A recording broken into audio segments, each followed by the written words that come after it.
Today, I wanted to just really hit on something, dealing with pain. I asked my mom one day, I said, Mom, would you buy me a deck of cards? She says, Junior, I don't gamble in my house. Ain't no cards coming in my house.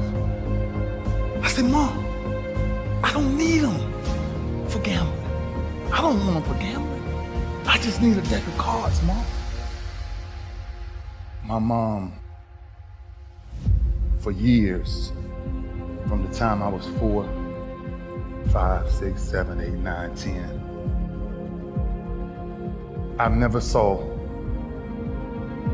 a woman take so much physical abuse than the way I've seen my mother beat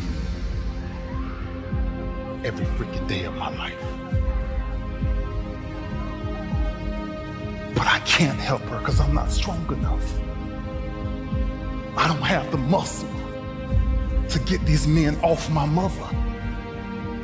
My mother's a very high yellow woman, and every time they hit her, she would bleed from her eyes. She would walk around for days with sunglasses on in the house. I said, Ma, I need a deck of cards.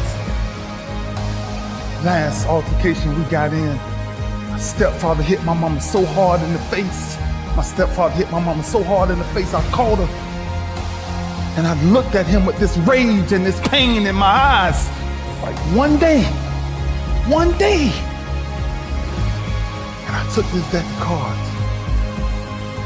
And I couldn't live in the house, so I had to live in the garage.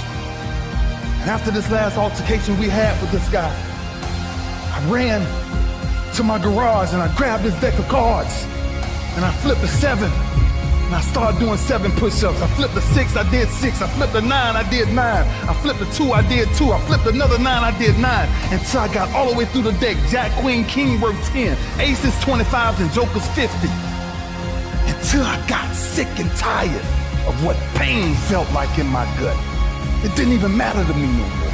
Because I started shuffling them all over again, and that's when I started doing my sit-ups. Because I wanted to make sure sports wasn't the reason why I started training. It was to make sure man never put his hands on my mama again. And I told my mama, no pain will ever stop me from taking care of you and my brothers and sisters.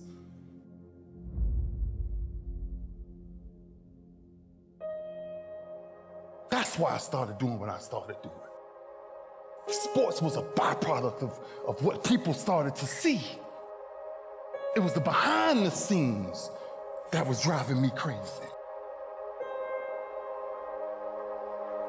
There's 2 sides of pain that I don't think a lot of people really understand. There's one side of pain that's the suffering and the discomfort side of pain. But then there's another side of pain that's called effort. It's called glory. It's called if you can find a way to push through pain, there's something greater on the other side of it. And if you never tap into it, it's because the first time you felt that you backed off. The first time you felt, that burn. The first time you felt that it's too much. And we rationalize with ourselves to where we automatically stop. That's why a bunch of us give up so much in life so quickly. That's why kids have a problem finishing things in today's time. Because as soon as they feel a small bit of discomfort, of things ain't right, they're gone. I can't do it no more.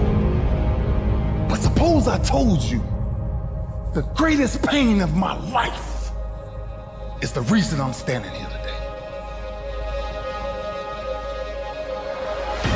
I dare you to take a little pain. Go through it. You're not gonna die because you're feeling a little pain. You ain't gonna die.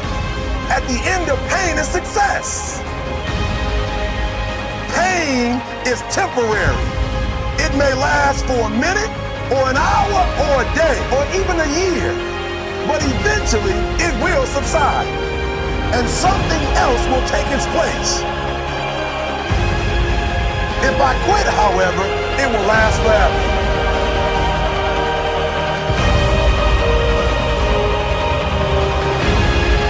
On the other side of that pain, on the other side of that pain, on the other side of that pain is your promise. At 10 years old, I picked up these deck of cards.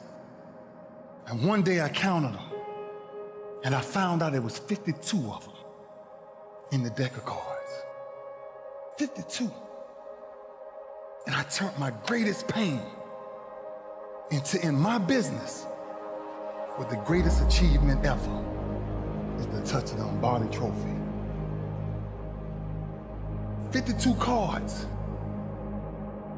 And ironically, my number ended up being 52. There's not a person on my team in 16 years that has consistently beat me to the ball every play. That ain't got nothing to do with talent. That's just got everything to do with effort. Nothing else. 15 straight years. 12 Pro Bowls later, if you want numbers. I done saw all of it. And the only thing that's kept me around is my effort. So when you put on this, all I ever knew, because I wasn't a number one recruit, I wasn't a number one linebacker, I wasn't even in the media guy. All I ever knew was effort will get me seen on tape. Effort will get me noticed to get to the league. Effort would one day take care of my mom and my kids. Effort, which is between you and you. Nobody else can give you effort. Effort is within inside, man. And I'm still grinding because the next kid is talking about he getting too old. Keep watching me if I am. Nobody ain't got to convince me of what I do. I do what I do because I do what I do, because I'm built from something. And man didn't create it. Every one of you men in here have that opportunity, man. But ask yourself the question personally, how much time you really wasting? For real.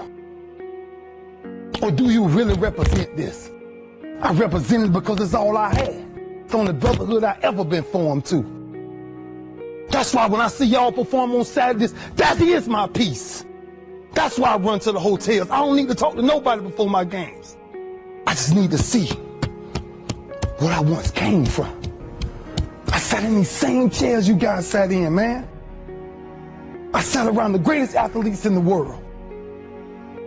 And then I found myself totally different because everybody was asking the question, who is this kid? I'm just sharing my story to tell y'all, every time you think somebody got it good, man, it ain't always good. Somebody just, some people just make up their mind and they just grind and say the heck with it, man. Because sometimes that's all you can do. How much of our brains are we really gonna use? I use mine to tell somebody today, September 11th, when I step on the field against the Pittsburgh Steelers, if that's what God's will is, there's no other man out there willing to give up what I'm willing to give up. I said that in 1993, when I said I wanted to be the greatest Hurricane, and the only thing that I got in the middle of all of that distance is the only thing that follows work, is results. There's no other blueprint. I ain't got no other secrets to tell y'all today.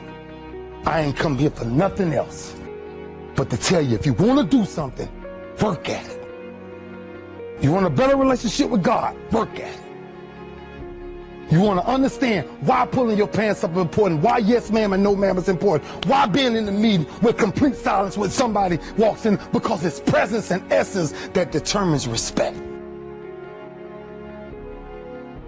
That's all we talking about. The power of respect is never to disrespect. That's why I was the first one sitting down in the meeting. I ain't got nothing to say. Y'all do y'all, I'm good. I got to listen. Something out there I need to grab from it. Stepping on the same football field as you am. 1993. And I made a quote. And that some people call controversy, I call it confidence. I said that I might be the greatest player to ever walk up out of the University of Miami. I did not say that because I thought I was better than everybody else.